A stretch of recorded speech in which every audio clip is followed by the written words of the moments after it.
नमस्कार दोस्तों, श्री कृष्ण आपको सुखी और स्वस्थ रखें, उनकी कृपा आपके ऊपर बनी रहे। आज हम प्रवेश करते हैं भगवत गीता के अध्याय 3 कर्मयोग में। यदि अध्याय 2 ने आत्मा की शाश्वतता का बोध कराया, जिसे हम सांख्य योग कहते हैं, तो अध्याय 3 उस बोध को जीवन की धड़कनों में उतारता है। यह अध्याय सिखाता है ज्ञान तब तक अधूरा है जब तक वह कर्म में ना उतरे। आइए हम इस एपिसोड को 3 भागों में विभाजित करके लयबद्ध तरीके से एक एक चीज़ समझने की कोशिश करते हैं। तो सबसे पहले भाग में कर्म की अनिवार्यता और यज्ञ की सिद्धांत। अध्याय 3 की शुरुआत एक मनोवैज्ञानिक उलझन से होती है। अर्जुन ने आत्मा की अमरता सुन ली, समत का महत्व जान लिया और उसके भीतर यह द्वंद्व है कि यदि ज्ञान सर्वोच्च है तो कर्म की आवश्यकता क्यों। यह प्रश्न वास्तव में मानव चेतना की पुरानी दुविधा है। क्या आध्यात्मिका का अर्थ संसार से दूरी है? क्या ज्ञान का अर्थ निष्क्रियता है? श्री कृष्ण भगवान यहाँ अत्यंत वैज्ञानिक दृष्टि रखते हैं। वे बताते हैं कि सृष्टि का स्वभाव ही गति है। परमाणु से लेकर आकाश गंगा तक सब गतिशील हैं। मानव शरीर का प्रत्येक कोशिका कर्म रहता है। हृदय धड़क रहा है, रक्त बह रहा है, विचार उठ रहे हैं, जीवन स्वयं क्रिया है। यदि मनुष्य बाहरी कर्म छोड़ भी दे तब भी उसका मन कर्म करता रहेगा। कल्पना, स्मृति, चिंता, अपेक्षा, ये सब सूक्ष्म कर्म है। इसीलिए कर्म से भागना वस्तुतः असंभव है। यहाँ एक गहरा दार्शनिक बिंदु आता है, अकर्म में कर्म, कर्म में अकर्म। यदि व्यक्ति बाहरी रूप से निष्क्रिय है और भीतर इच्छाओं और कल्पनाओं में सक्रिय है तो वह वास्तव में कर्मरत है। और यदि व्यक्ति बाहरी रूप से सक्रिय है पर भीतर से साक्षी है तो वह बंधन रहित है। यही यज्ञ का सिद्धांत प्रवेश कराता है। कृष्ण बताते हैं कि सृष्टि के प्रारंभ में ब्रह्मा ने मनुष्यों को यज्ञ के साथ उत्पन्न किया। इसका अर्थ प्रीतात्मक है।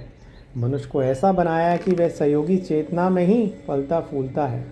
यज्ञ का व्यापक अर्थ क्या है? लेने से पहले देना। श्वास लो तो श्वास दो भी, अन्न लो तो कर्म से योगदान दो, ज्ञान लो तो सेवा से लौटाओ। जब मनुष्य केवल उपभोग करता है और योगदान नहीं देता तो वह चक्र को तोड़ता है। परिणाम स्वरूप असुतधन उत्पन्न होता है, व्यक्तिगत भी और सामाजिक भी। इसलिए कर्मयोग केवल व्यक्तिगत मुक्ति का साधन नहीं बल्कि ब्रह्मांडीय संतुलन की रक्षा का मार्ग है। यह कृष्ण यह भी स्पष्ट करते हैं, स्वधर्म अर्थात अपनी प्रकृति के अनुसार कर्म अत्यंत महत्वपूर्ण है। हर व्यक्ति का एक स्वभाव है, एक आंतरिक प्रवृत्ति है, उसी के अनुरूप कर्म करना ही संतुलन है। यदि कोई व्यक्ति अपनी प्रकृति को दबाकर दूसरे मार्ग को अपनाता है तो वह भीतर संघर्ष उत्पन्न करता है। कर्मयोग का पहला चरण है अपने स्वभाव को समझना। इस प्रकार तीसरे अध्याय का भाग 1 हमें 3 स्तरों पर शिक्षित करता है। दार्शनिक स्तर पर कर्म अनिवार्य है, ब्रह्मांडीय स्तर पर यज्ञ संतुलन का आधार है, व्यक्तिगत स्तर पर स्वधर्म का पालन ही शांति देता है।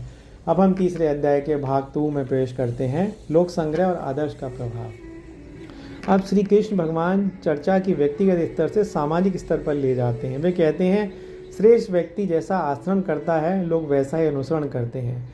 यह कर्म योग का नेतृत्व सिद्धांत सामने आया। मनुष्य अकेला नहीं होता, उसका प्रत्येक कर्म अदृश्य तरंगों की तरह समाज में फैलता है। यदि ज्ञानी व्यक्ति कर्म छोड़ दे तो अज्ञानी उसे अनुकरण करेंगे और आलस का आध्यात्मिकता समझ बैठेंगे। इसलिए ज्ञानी को भी कर्म करना चाहिए पर भिन्न चेतना से। कृष्ण स्वयं को उदाहरण देते हुए कहते हैं, मुझे कुछ प्राप्त करना शेष नहीं है फिर भी मैं कर्म करता हूँ। यहाँ एक अत्यंत उच्च संदेश है। कर्म केवल आवश्यकता की पूर्ति के लिए नहीं बल्कि व्यवस्था की रक्षा के लिए भी होता है। लोक संग्रह का अर्थ है लोक का संरक्षण, लोक का मार्गदर्शन। कर्मयोगी समाज में सक्रिय रहता है पर भीतर से स्वतंत्र। ये सत्ता या प्रशंसा से प्रभावित नहीं होता, उसका उद्देश्य है संतुलन को बनाए रखना। यह कृष्ण यह भी बताते हैं कि अज्ञानी आसक्ति से कर्म करते हैं, इसीलिए ज्ञानी को भी कर्म करना चाहिए पर बिना आसक्ति के। ज्ञानी व्यक्ति अज्ञानी को कर्म से विमुख नहीं करता, वह उसे धीरे धीरे उन्नत करता है। यह नेतृत्व का अत्यंत सूक्ष्म मॉडल है। आदर्श स्थापित करो पर अहंकार मत जोड़ो। यह कर्मयोग का दूसरा आयाम स्पष्ट होता है। व्यक्ति का उत्थान समाज के उत्थान से जुड़ा है। कर्मयोग केवल आत्म साधन नहीं, यह सामाजिक जिम्मेदारी भी है। हम अध्याय 3 के भाग 3 में प्रवेश करते हैं, काम का मनोविज्ञान और आत्मविजय। अब जब अध्याय का स्वर आंतरिक हो जाता है, अर्जुन पूछता है, मनुष्य जानकर भी गलत क्यों करता है? माधव, यह प्रश्न आज भी उतना ही प्रासंगिक है। कृष्ण उत्तर देते हैं, काम अर्थात अनियंत्रित इच्छा। काम केवल बाहरी लालसा नहीं, यह पहचान की भूख, मान्यता की इच्छा, सुरक्षा की लालसा। जब इच्छा असंतुलित हो जाती है तो वह विवेक को ढक लेती है। कृष्ण इसे 3 उपमाओं में समझाते हैं। धुआं अग्नि को ढकता है, धूल दर्पण को ढकती है, गर्भ में भ्रूण आवृत रहता है। इसी प्रकार ज्ञान इच्छा से ढक जाता है। यहाँ मनोवैज्ञानिक क्रम पुनः स्पष्ट होता है। विषयों का चिंतन, आसक्ति, इच्छा, क्रोध, मोह, स्मृति का भ्रम, बुद्धि का नाश होना। इच्छा पूर्ण ना हो तो क्रोध उत्पन्न होता है, पूर्ण हो जाए तो इच्छा जन्म लेती है। इस चक्र को तोड़ने का उपाय क्या है? किस चेतना की सीढ़ी बताते हैं? इंद्रियों से मन, मन से बुद्धि और बुद्धि से आत्मा। यदि इंद्रियां विषयों में ना उलझें तो मन अस्थिर होगा। यदि मन अस्थिर होगा तो बुद्धि भ्रमित होगी। यदि बुद्धि जागृत हो और आत्मा में स्थिर हो जाए तो मन नियंत्रण हो सकता है। इसलिए आत्मबोध कर्मयोग का अंतिम आधार है। जब मनुष्य स्वयं को आत्मा के रूप में जान लेता है तब इच्छा की आग धीरे धीरे शांत हो जाती है, क्योंकि वह जानता है मुझे पूर्ण होने के लिए बाहरी वस्तु की आवश्यकता नहीं। यही आत्मविजय है, यही कर्मयोग का शिखर है। अब हम इसका विस्तृत निष्कर्ष को समझते हैं। अध्याय 3 केवल कर्म करने की प्रेरणा नहीं है, ये कर्म के विज्ञान की संपूर्ण रूपरेखा है। यदि हम इसे लघु रूप में समझें तो 4 मुख्य स्तंभ उभरते हैं। पहला, कर्म अनिवार्य है, जीवन गति है, स्थिरता केवल भीतर संभव है, बाहर नहीं। दूसरा, कर्म को यज्ञ बनाओ। जब तक कर्म मेरे लिए है वह बंधन है, जब वह समर्पण है तो वह मुक्ति है। तीसरा, लोक संग्रह। हमारा प्रत्येक कर्म समाज को प्रभावित करता है। हम केवल व्यक्तिगत इकाई नहीं, सामूहिक चेतना का हिस्सा हैं। चौथा, आंतरिक शत्रु पर विजय। संसार समस्या नहीं, अनियंत्रित इच्छा समस्या है।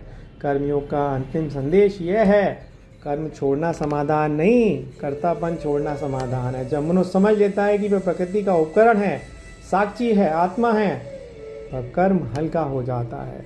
कर्मयोग पलायन नहीं सिखाता, ये युद्ध भूमि के मध्य में शांति सिखाता है। ये संसार के रहते हुए मुक्त होना सिखाता है।